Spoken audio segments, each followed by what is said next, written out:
Hello बच्चों, welcome in next lecture. चलिए आज स्टार्ट करते हैं हम लोग lecture number I think it's 18।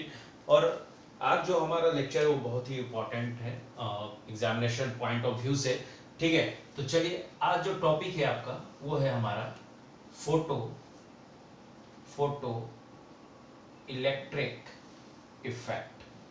आज जो हमारा टॉपिक है वो है फोटो इलेक्ट्रिक इफेक्ट। ठीक है, सभी लोग ध्यान से देखेंगे। एक let me check once camera, या it's good. Photo electric effect, ठीक है। क्या होता है फोटो इलेक्ट्रिक इफेक्ट्स? याद रखना, इन 1887 एक थे साइंटिस्ट आपका, ठीक है, हेनरी हर्ट्ज। उन्होंने इसके बारे में एक्सप्लेन किया था। बट आपको जान के आश्चर्य होगा कि इन्होंने जो चीजें एक्सप्लेन की थी, ठीक है, जो चीजें इनके एक्सपेरिमेंट से निकल के आई थी, जब इनसे उसके बारे में पूछा गया था तो वो एक्सप्लेन नहीं कर पाए थे। तो बाद में आइंस्टाइन साहब ने इसको एक्सप्लेन किया था, फोटो इलेक्ट्रिक इफेक्ट को। और आइंस्टाइन साहब को इसी के लिए नोबेल पुरस्कार मिला था, इस थ्योरी के लिए।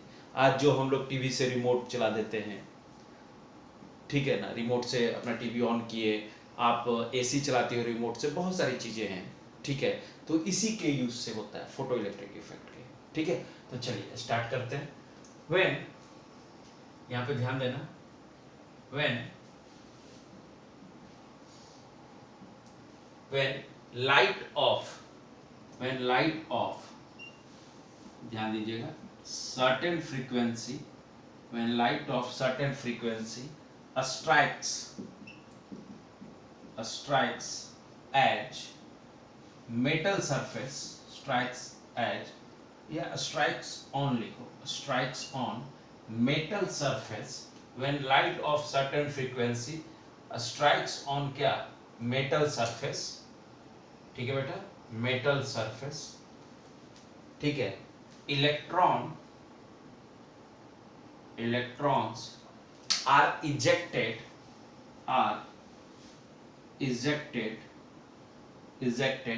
from the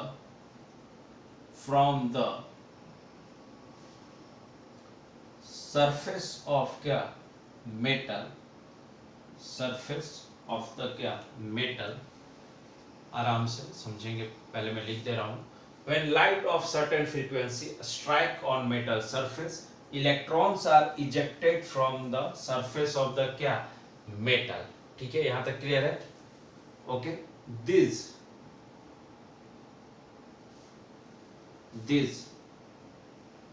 electrons are called as, क्या बोलते हैं इनको, called as फोटो इलेक्ट्रॉन्स। ध्यान रखना सभी लोग, इस इलेक्ट्रॉन को जो इजेक्ट हो रहा है उसको हम लोग बोलते हैं फोटो इलेक्ट्रॉन्स। एंड ध्यान रखना, current flow and current flow due to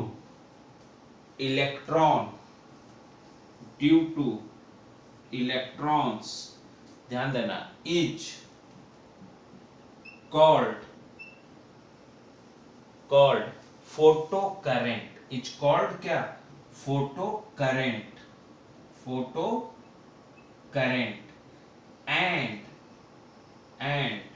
phenomena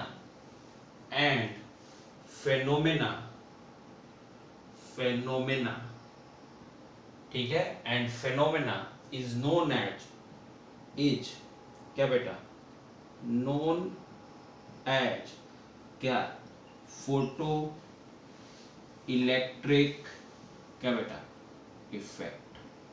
ध्यान देना मैंने क्या लिखा है, when light of certain frequency strike on metal surface, electrons are ejected from the surface of the metal, these electrons are called as क्या, photo electrons.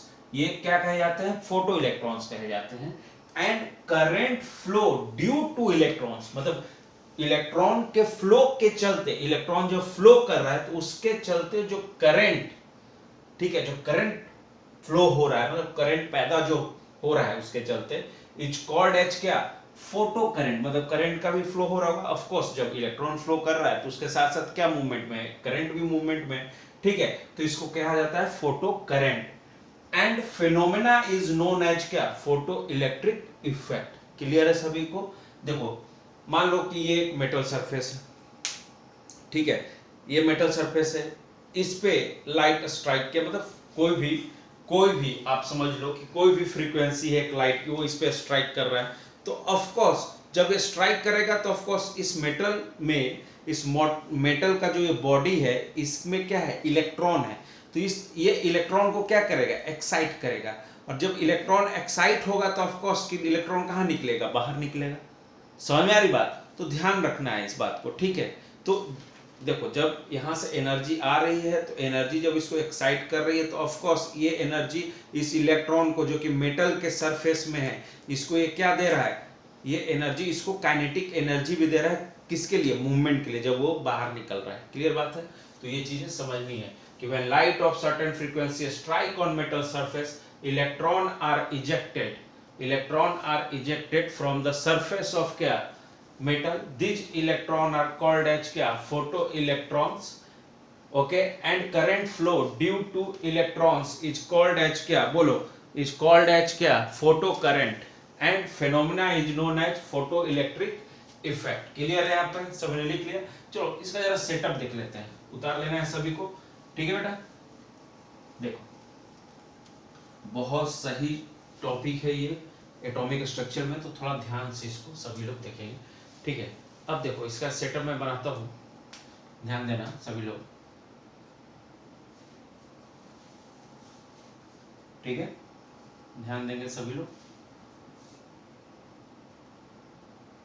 उस time पे हमेशा ग्लास ट्यूब इस्तेमाल किया जाता, तो ये भी एक समझो आपकी ग्लास ट्यूब ही है, ठीक है।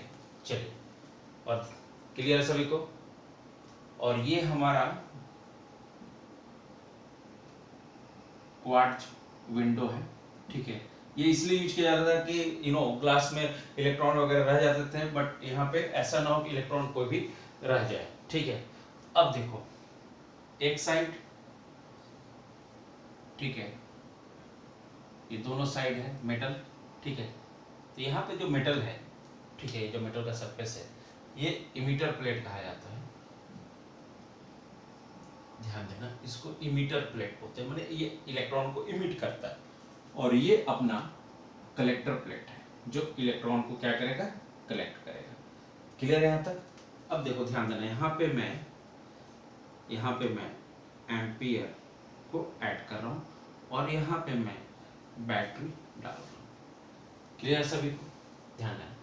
अब यहाँ से जब करंट फ्लो होगा तो ऑफ कोर्स ये क्या करेगा, अपना इलेक्ट्रॉन इमिट करना शुरू करेगा, है कि नहीं। तो इलेक्ट्रॉन का फ्लो किधर से किधर होगा, इमिटर प्लेट से किधर की तरफ, कलेक्टर प्लेट की तरफ। क्लियर है सभी को, यहाँ पे समझ में आ रही बात। अब देखो ध्यान रखना है कि यहाँ पे जो फ्रीक्वेंसी टर्म है, जो अभी हमने फ्रीक्वेंसी टर्म यूज किया था डिफिनेशन में, तो फ्रीक्वेंसी हमेशा याद रखना बेटा, जो फ्रीक्वेंसी होता है वो हमेशा, जैसे हम टीवी नया खरीद के आता है घर में, तो पहले फ्रीक्वेंसी मिलाया जाता है, फिर इंटेंसिटी मिलाई जाती है।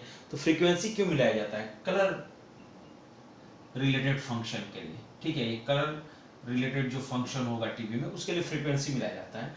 और इंटेंसिटी की बात करूं मैं, तो इंटेंसिटी किससे रिलेटेड है, ब्राइटनेस से, ब्राइटनेस ज्यादा, ब्राइटनेस कम, ठीक है। तो ये ब्राइटनेस रिलेटेड डिफाइन होता है। तो ये ध्यान रखना है, ये दो वर्ड को आपको ध्यान रखना है, ठीक है। चलिए इसके बारे में बार बार बात होती रहेगी, तो इनको ध्यान रखना है, ठीक है। Colour related and intensity is the brightness related term, ठीक है। क्लियर है। अब देखो इससे क्या रिजल्ट आया है एक्सपेरिमेंट से, वो जरा हम लोग देखते हैं, ठीक है। तो देखो जो हर्ट्ज साहब ने एक्सपेरिमेंट किया था, अभी उन्हीं की बातें चल रही है, ठीक है। क्या लूपहोल रहा उनके एक्सपेरिमेंट में, तभी तो आइंस्टाइन साहब ने इसको सही किया था, ठीक है। तो अब देखते हैं रिजल्ट ऑफ क्या this experiment, results of this क्या एक्सपेरिमेंट, ठीक है। क्या रिजल्ट रहा था, देखो फर्स्ट पॉइंट में लिख रहा हूं, electrons electrons are ejected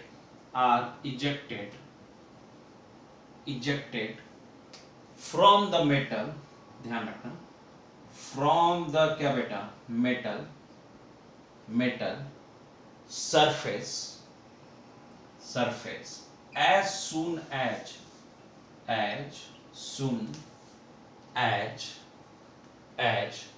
when beam of light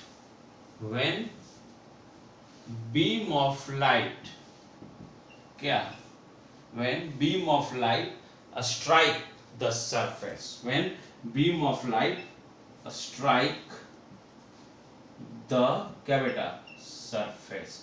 ये ध्यान रखना है। क्या बोला गया कि electron are ejected from the metal surface as soon as when beam of light strike the surface. कहने का मतलब क्या है कि जैसे अगर ये मेटल सरफेस है और इस पे बीम ऑफ लाइट स्ट्राइक की, तो जैसे स्ट्राइक करेगी बिना देरी के, पॉइंट ऑफ फ्रैक्शन के भी देरी किए हुए इलेक्ट्रॉन यहां से क्या होने लगेंगे, इजेक्ट होना शुरू कर देंगे। क्लियर है सभी कोई पॉइंट? ठीक है, सेकंड पॉइंट देखते हैं। ठीक है, ये फर्स्ट हुआ हमारा। अब second point, the number of electrons, ध्यान देना। ठीक है, यहीं से गड़बड़ियां शुरू हुई थी। द नंबर ऑफ, फर्स्ट वाला तो सही है, the number of electrons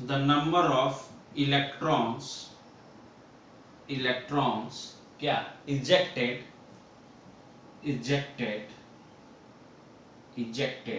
is proportional, ध्यान देना, proportional to the number of electrons ejected is proportional to the intensity or brightness of light, to the intensity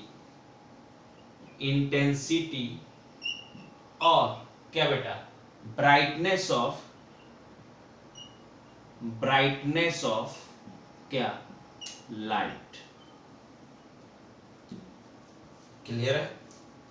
यहां पे बोला गया कि द नंबर ऑफ इलेक्ट्रॉन जो इजेक्ट कर रहा है वो प्रोपोर्शनल है क्या, इंटेंसिटी या ब्राइटनेस ऑफ लाइट के।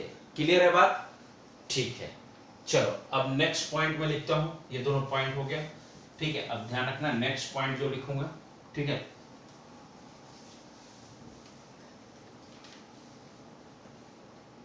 यहां तक क्लियर है सभी को? चलो थर्ड पॉइंट लिखते हैं। ठीक है, कि द काइनेटिक एनर्जी, जो काइनेटिक एनर्जी डेवलप हो रहा था, the kinetic energy of the electron, of the क्या बेटा, electrons, the kinetic energy of the electrons increases with an the kinetic energy of the electrons increases with an increases in क्या, frequency of the light क्या, used।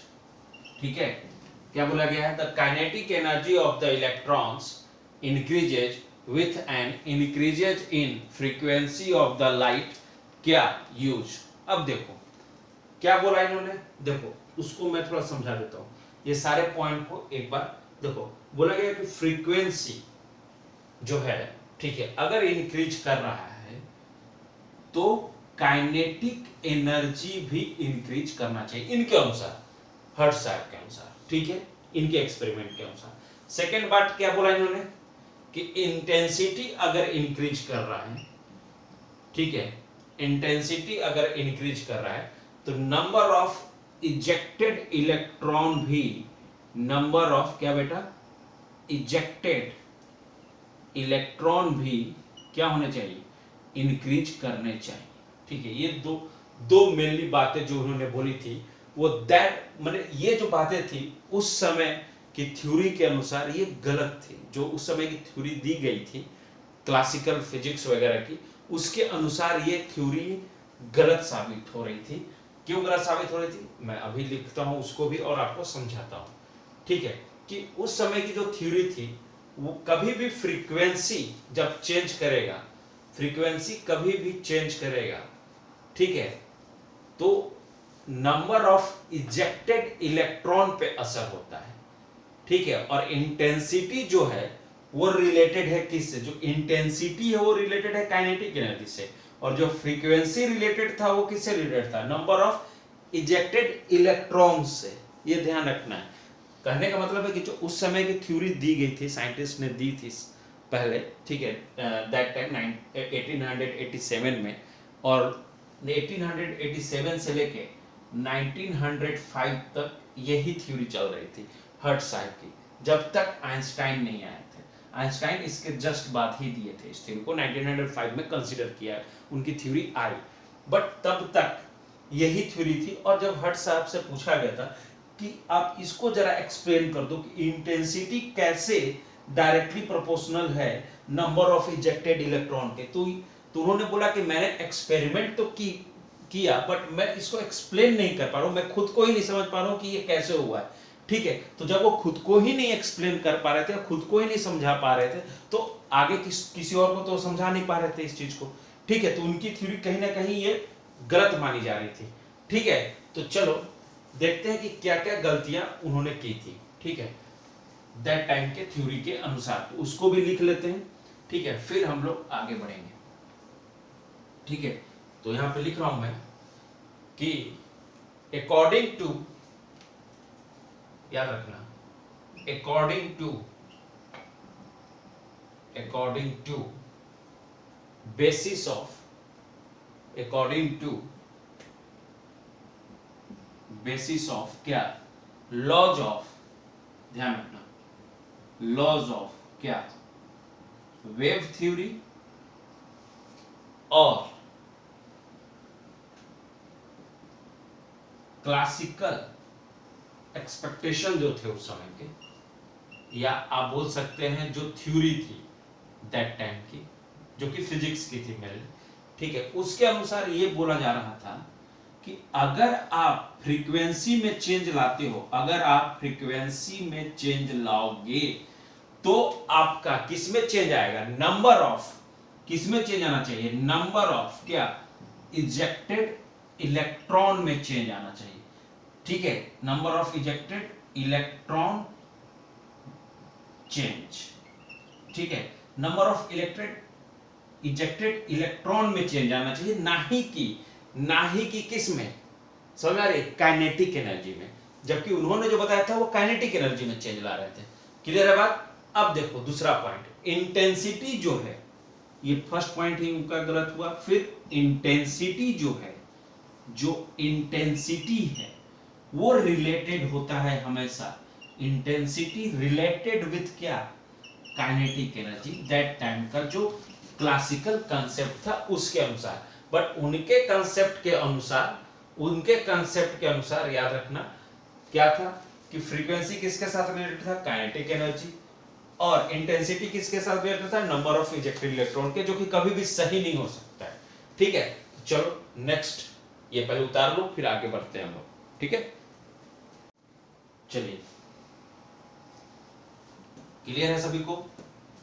ठीक है, तो ये था Henry hertz का थ्योरी। अब हम लोग इस पे आइंस्टाइन का थ्योरी देखते हैं कि उसने क्या इसमें सुधार किया था।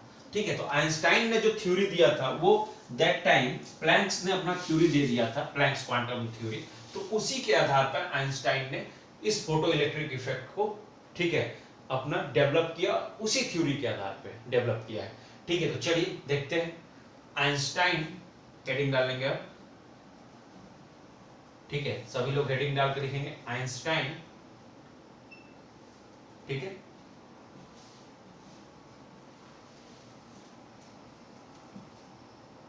Einstein theory of photo electric क्या, इफेक्ट। ठीक है, ध्यान दें, Einstein theory of photo electric effect, first point. Light, इन्होंने जो बोला light is made up of, light is made up of क्या, फोटॉन्स। पहला पॉइंट है इसमें। सेकंड ध्यान रखना, वन फोटोन, ये ध्यान रखेंगे सारी पॉइंट है, one photon can ejected only one electron, only one electron, only one electron. Third, there is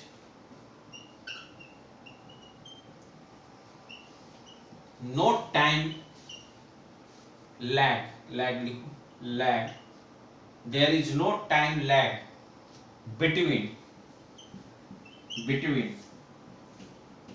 photon and क्या, इलेक्ट्रॉन्स। कहने का मतलब जैसे फोटोन स्ट्राइक करता है मेटल सरफेस पे, वैसे ही इलेक्ट्रॉन बाहर निकलता है। ठीक है। फोर्थ पॉइंट ध्यान देना, ये भी लिख रहा हूं यहीं पे कि इंटेंसिटी, ऐसे समझो एनर्जी ऑफ, ऐसे लिखो कि energy of incident light EI, energy of incident light equal to 5 plus क्या, काइनेटिक एनर्जी होता है। अब ये 5 क्या है, 5 क्या होता है, तो लिखेंगे 5 इज द क्या, 5 पहले इसको लिखो कि EI क्या होता है, जो मैंने लिखा है इसको अभी बोला मैंने क्या, एनर्जी ऑफ क्या, इंसिडेंट लाइट। क्या बोला मैंने इसको, एनर्जी ऑफ क्या, इंसिडेंट लाइट। ठीक है। अब यहाँ पे मैं लिख देता हूं कि फाई क्या होता है। फाई को हम लोग W0 भी बोलते हैं। ठीक है, फाई को हम लोग W0 से भी रिप्रेजेंट करते हैं। इसे हम बोलते हैं वर्क फंक्शन। इसे क्या बोलते हैं हम लोग, वर्क फंक्शन, या हम लोग इसको बोलते हैं मिनिमम अमाउंट ऑफ एनर्जी भी बोल सकते हैं, या इसको हम लोग, ध्यान रखना बहुत सारी बुकों में इसको थ्रेशोल्ड फ्रीक्वेंसी भी बोला जाता है। थ्रेशोल्ड फ्रीक्वेंसी भी बोला जाता है। ठीक है, थ्रेशोल्ड फ्रीक्वेंसी भी इसे बोला जाता है। तो चलो मैं इसको पहले डिफाइन कर दूंगा। अब काइनेटिक एनर्जी तो आप जान ही रहो। ठीक है, K इज रिप्रेजेंट एज क्या, काइनेटिक एनर्जी। ठीक है, तो थ्रेशोल्ड फ्रीक्वेंसी क्या होता है वो देख लेते हैं। ठीक है, चलो इसे हटाओ, सारे पॉइंट जल्दी से नोट डाउन कर लो आप लोग। ओके, चलिए हटाता हूं। ठीक है,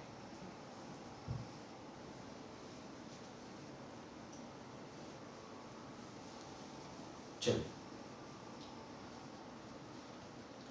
अब फाई या क्या, W0, जिसको मैं क्या बोल रहा हूं, थ्रेशोल्ड फ्रीक्वेंसी भी बोल रहा हूं या वर्क फंक्शन।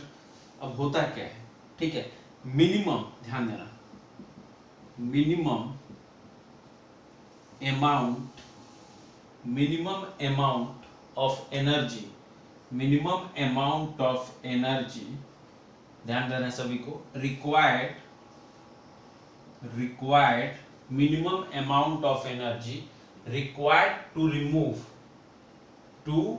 रिमूव, ठीक है, इलेक्ट्रॉन्स, ठीक है, इलेक्ट्रॉन्स फ्रॉम क्या, बाइंडिंग, जो कि बाइंडिंग ऑफ क्या, न्यूक्लियस, बाइंडिंग ऑफ क्या, ध्यान देना, न्यूक्लियस। इस पॉइंट को समझना है। ठीक है, समझाने के लिए मैं जरा यहां पे देखो, ये समझो कि ये हमारा मेटल है। ठीक है, हम लोग जानते हैं कि मेटल अगर है तो इसके अंदर ऑफ कोर्स क्या होगा, इलेक्ट्रॉन होगा। ठीक है, अब समझना है जरा इस चीज को। ठीक है, यहां से एक एनर्जी आई जिसको हम लोग क्या बोल रहे हैं, इंसिडेंट। ठीक है, और जब यहां से इंसिडेंट हुआ तो ऑफ कोर्स यहां से इलेक्ट्रॉन अगर इजेक्ट हो रहा है, ठीक है, समझ में आ रही बात, तो ये क्या लेके जा रहा है, एक काइनेटिक एनर्जी। समझना बात को। और ये ध्यान रखना है, यहां से अगर इलेक्ट्रॉन इजेक्ट होगा तो ऑफ कोर्स यहां पे फाई या डब्ल्यू नॉट या थ्रेशोल्ड जो फ्रीक्वेंसी है वो जरूर होगा, है कि नहीं।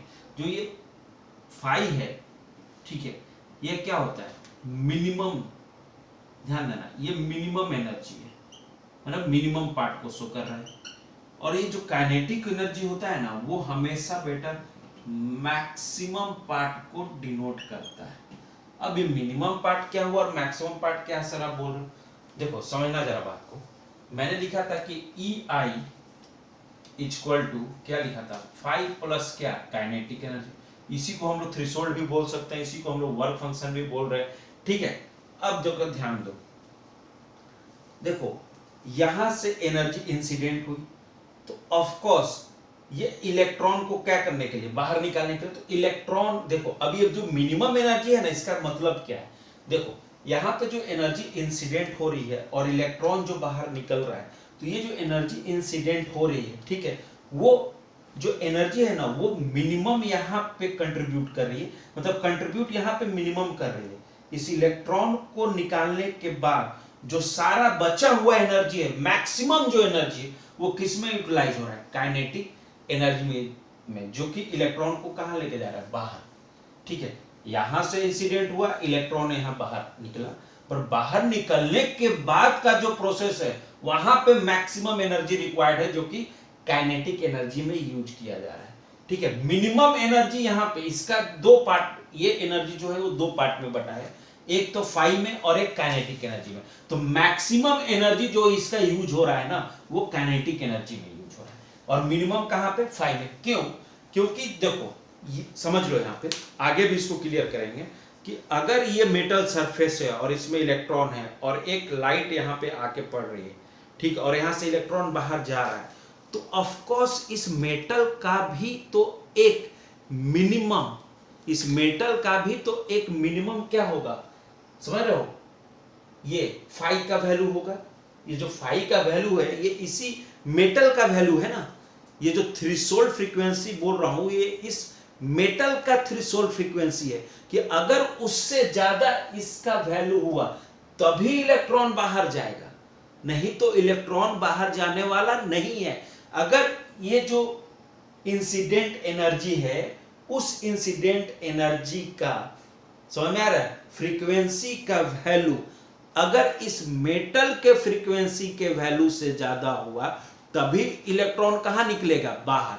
समझ में आ रहा है। तो ये एक क्या हुआ, एक तरह से मिनिमम एनर्जी हुआ। चलो बेटा, तो मैंने बताया कि देखो, मैंने क्या बताया अभी जस्ट मैंने बताया कि यहाँ पे जो इंसिडेंट एनर्जी था बेटा, ध्यान देना, जो इंसिडेंट एनर्जी है हमारा, ठीक है ना, जो इंसिडेंट एनर्जी आ रहा था, ठीक है, इक्वल टू क्या था, 5 प्लस क्या बेटा, काइनेटिक एनर्जी, यही था। तो मैंने बोला कि जो ये इंसिडेंट एनर्जी है बेटा, ये दो पार्ट में बट गया है। ये जो इंसिडेंट एनर्जी है मेरा, ये दो पार्ट में बटा, एक 5 प्लस काइनेटिक एनर्जी, और ये जो 5 है मेरा, मैंने बताया अभी देखो, फिर से मैं उस डायग्राम को एक बार और ड्रॉ करना चाह रहा हूं, ठीक है। ये मेटल सरफेस है हमारा, ठीक है, ये मेटल सरफेस है, ठीक है। फिर से उसको मैं थोड़ा सा समझा देता हूं।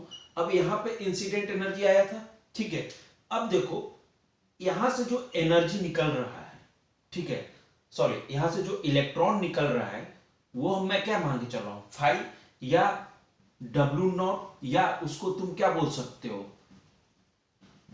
Threshold frequency.